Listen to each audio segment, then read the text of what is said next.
Saint-Léger-les-Mélèzes est une commune française, située dans le département des Hautes-Alpes, en région Provence-Alpes-Côte d'Azur. Saint-Léger-les-Mélèzes se situe au pied des Autanes.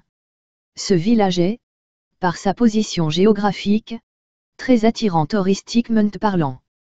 La vue sur le vieux Chaillol et son massif est extraordinaire, et la vue sur toute la vallée du Champsauri est unique. Toponymie. Le nom de la localité est attesté sous la forme latine, Sanctus Lagerius, en 1378 et en 1479. Il s'agit très probablement de Saint Léger d'Autun, évêque, martyr, décédé en 679. En 1789, Saint-Léger devient brièvement la commune de Léger-les-Bois. C'est en 1936 que le conseil municipal ajoute les Mélèzes au nom de la commune. Il est difficile de dater exactement la fondation du village de Saint-Léger, car les documents écrits n'apparaissent qu'au XVe siècle. Les seuls éléments sont les chartes des ordres religieux, heureusement conservées. Comme la plupart des villages de la vallée, la fondation de Saint-Léger pourrait se situer vers l'an 1000. D'après les vestiges trouvés, nous savons que dès l'âge du bronze, 1500 avant Jésus-Christ, la vallée était habitée. Au temps de l'invasion romaine, Jules César appelait Tricoriens les habitants de la vallée du Drac. Nous savons qu'une route secondaire reliait le col de Manse à Orsières, au sud du village actuel, à l'endroit encore appelé les Routes, mais sans indication d'habitat, on peut supposer que, s'il y avait une route, c'est que le site était peuplé. À partir de l'an 500 débutent les grandes invasions, lombards, burgondes, et surtout, vers l'an 700, les Sarrasins occupent tout le pays. En l'an 980, Saint Mailleul, abbé de Cluny, personnage de l'Église très important à l'époque, est arrêté près de chez nous par les Sarrasins, c'est le début de la reconquête des Alpes, par les comtes de Provence pour libérer la région des bandes arabes. À partir de là s'instaure la sécurité, les Provençaux occupent le territoire, construisent des châteaux, la féodalité s'installe avec le régime des seigneurs locaux, la population se sédentarise et les villages se construisent. Saint-Léger appartient au mandement du comte de Faudon, bel ou représentant du comte de Provence. À l'époque, il se nomme encore, le Cerf, petite colline, au sommet duquel fut édifié le tout premier château. La paix revenue, les moines évangélisent le pays, ceux de Saint-André de Gap fondent un prieuré, et une église à Saint-Léger, sans doute en hommage à l'ancien évêque d'Autun que les moines de Gap, filiale de Cluny, portaient en vénération. Pendant 2 siècles, le village se développe sous l'entière autorité des seigneurs. Vers 1250, le mandement de Faudon passe sous l'autorité du dauphin, et bénéficie de plusieurs libertés. Droit d'élire des consuls, délégués communaux, droit de fournage, d'avoir un four banal au commun, droit de pâturage, droit d'arrosage, c'est en 1250 qu'est creusé le canal d'Ancel à Saint-Léger. Peu à peu, les gens se libèrent du seigneur, aidés par le dauphin. La population augmente, l'agriculture se développe, la principale ressource étant l'élevage de moutons, laver, c'est-à-dire, l'avoir, le capital. D'ailleurs, dans le langage local, cette appellation est restée pour désigner le mouton. En 1335, au recensement delphinal, Saint-Léger compte 77 feux ou familles, ce qui, avec une moyenne de 6 personnes par foyer, représente près de 500 habitants. Par la suite, les famines et les épidémies, la peste noire en 1348, en tueront plus de la moitié. Il faudra attendre le XVIIIe siècle pour retrouver le même niveau démographique. En 1789, Saint-Léger devient commune de Léger-les-Bois. Il faudra de longues tractations pour fixer ses limites avec Ancel. Seconde moitié du XIVe siècle, une route carrossable est construite vers la plaine pour désenclaver le village, on construit une école, on reconstruit la cure, l'église et son clocher. Détruit par un incendie en 1921, le village est rebâti avec son visage actuel.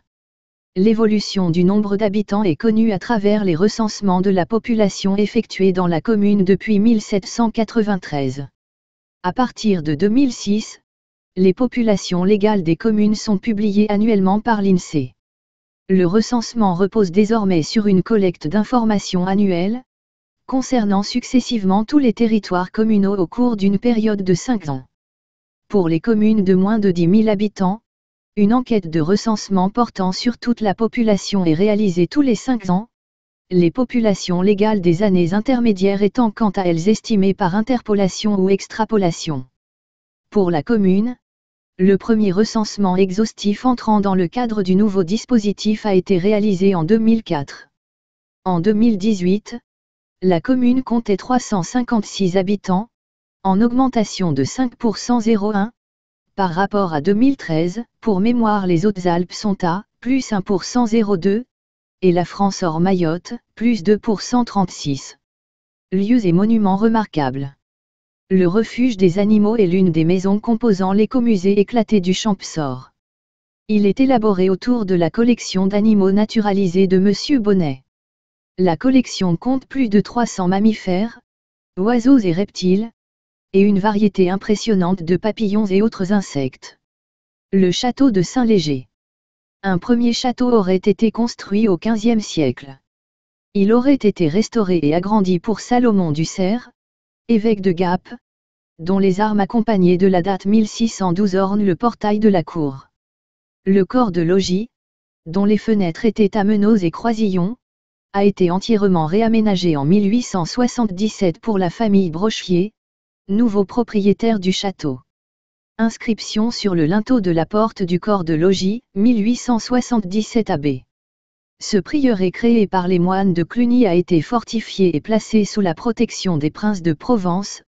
À l'initiative de l'Église, il semblerait que ce château ne comportât que le bâtiment central avec un étage de moins qu'aujourd'hui. La façade qui longe la route et les 2 tours incorporées au corps de logis datent de cette époque. Ces tours possédaient vraisemblablement une toiture en pointe qui a été intégrée à la toiture du bâtiment, lors de la surélévation de celui-ci au XIXe siècle.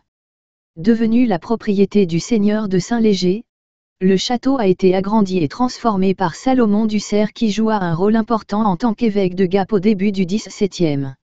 L'on reconnaît certaines analogies avec l'architecture militaire du duc de Lesdiguières qui a probablement apporté son concours à son cousin Charles Salomon du Cerf, dont les armoiries, visibles au-dessus du portail, portent la date 1612. De cette famille, du Cerf, Antoine, dit capitaine Rivet, père de Charles Salomon, fut un fidèle compagnon d'armes d'Henri de Navarre, futur Henri IV, dans les armées protestantes. Château de Saint-Léger-les-Mélèzes. Parmi les nombreux aménagements dus à Charles Salomon, on peut noter l'enceinte de murailles percées de meurtrières avec ses 4 tours d'angle, dont 2 sont encore intactes, et les 2 autres marquées par leur base, et dont chacune avait un rôle particulier. Celle du nord-ouest servait de tour de garde, à l'étage, un soufflet de forge, soit pour entretenir le feu, soit pour les guetteurs en faction, soit pour couler des munitions. Une échelle de perroquet permet d'accéder au toit où un pourtour de planche était le chemin de ronde, du soldat chargé de veiller sur tous les points d'arrivée au village. La tour du sud-est abrite un gigantesque pigeonnier qui occupe toute la hauteur de la tour. Les centaines de nids qui abritaient les pigeons étaient accessibles par une échelle tournante montée sur un pivot de bois, toujours en place. Au pied de cette tour, mais à l'extérieur de la muraille, un four à pain pouvait être utilisé par les gens du village. Les 2 dernières tours de la fortification sont en ruine. Hors des remparts, dans la partie nord se trouvait un moulin, en ruine. Sa roue à aube, entraîné par un torrent issu du canal d'arrosage, a disparu depuis plusieurs décennies, lors d'une période où le château était inhabité. Outre les aménagements défensifs, d'autres travaux en firent une résidence agréable. Le vaste jardin suspendu domine le village, avec son bassin central et son perron de pierre. La cour intérieure, avec son bassin à 4 jets alimenté par une source du château. Après l'évêque Charles Salomon du Cerf, qui s'était retiré à Saint-Léger vers la fin de sa vie, un autre évêque a laissé des traces à Saint-Léger. Il s'agit de l'évêque Sixte, Francis, de Narbonne dont la famille possédait le château au début du XVIIe siècle. Puis c'est la famille Lavalette, propriétaire après Monseigneur Sixte, qui vendit le château aux actuels propriétaires, la famille Brochier, en 1801. Antoine Brochier décida d'habiter Saint-Léger, il entreprit des transformations au château pour faciliter l'hébergement de sa nombreuse famille, 18 enfants, l'escalier extérieur fut remplacé par un magnifique escalier intérieur en chêne. On suréleva le bâtiment dont les 2 tours à toiture en pointe ont été intégrées au bâtiment avec une toiture avec une seule pente.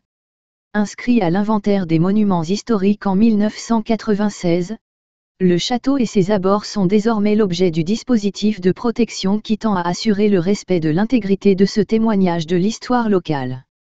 Le clocher de Saint-Léger. Il y avait autrefois un vieux clocher et une petite chapelle sur l'emplacement de laquelle l'actuel clocher a été construit. C'est monsieur l'abbé Pierre Blanc, curé de Saint-Léger depuis mars 1881, qui a fait commencer en 1882 et mené à bien cette construction importante, vu le petit nombre de familles dans la paroisse. Dans le registre de la paroisse, monsieur l'abbé Blanc nous dit les soucis et les difficultés qu'il a eu à surmonter. En l'an 1882, Madame Honorine Roussel dit à l'abbé Blanc, notre triste et affreux clocher jure à côté de notre belle église, terminée en 1870, et de notre belle cure. Il faut en faire un beau, je vous assure une somme de 10 000 francs, cherchez le reste. La saison était avancée et il y avait de nombreuses formalités à remplir pour être autorisé à démolir le vieux clocher et à en bâtir un nouveau. Cependant, des ouvriers tailleurs de pierre, de passage à Saint-Léger, cherchaient du travail. Madame Roussel dit à monsieur le curé, faites-les travailler. Avec mon mari, nous paierons. Ils étaient 5. Ils se mirent au travail. Au printemps 1884, les formalités étant faites, les matériaux préparés et les ouvriers prêts à travailler, le vieux clocher fut démoli et la première pierre du nouveau clocher fut posée et bénite solennellement, en présence de toute la paroisse qui venait d'assister à la messe dite pour demander à Dieu que cette œuvre s'achève sans accident. Les fondations ont été creusées à plusieurs mètres de profondeur. Puis, ayant trouvé le terrain solide, on a commencé par un béton de 5 mètres au carré, tenant toute la surface du terrain et de 1,90 m d'épaisseur. C'est alors que mourut Madame Roussel, et que monsieur le curé se découragea. L'œuvre fut malgré tout continuée. La route qu'on appelle chemin neuf n'étant pas encore faite, il fallut transporter le sable du Drac à dos de mulet, par le chemin des Jacobs. Chaque dimanche, monsieur le curé annonçait la corvée de la semaine. Le jour dit, tout le monde partait, les uns allaient tirer le sable du Drac, et le transportaient en tombereau jusque sur la grande route, les autres le prenaient là et l'acheminaient à Saint-Léger à dos de mulet. Les pierres furent toutes prises au-dessus du village, amenées en hiver en les faisant glisser sur la neige. Au printemps, monsieur le curé fait reprendre le travail, il s'aperçoit alors qu'il lui faudra d'autres échafaudages pour arriver au sommet. Effrayé par la dépense, et mesurant le manque de proportion de la flèche avec la tour nord-ouest du château, il prend un autre angle, voilà pourquoi notre clocher a une flèche légèrement brisée.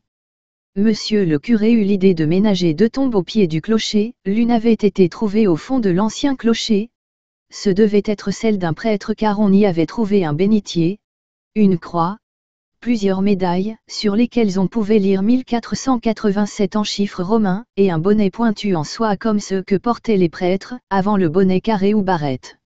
Les 2 tombes ont été consacrées, l'une à Madame Roussel, l'autre à Marianne Brochier, les 2 principales bienfaitrices. Ce clocher a nécessité 3 années d'un travail opiniâtre, il n'a été achevé que l'été 1886. La croix taillée dans un bloc de pierre fut bénite le 24 juin 1886, jour de fête de Saint Jean-Baptiste. Le clocher mesure 36 mètres. Sa flèche très élancée est très singulière dans le Champsaur.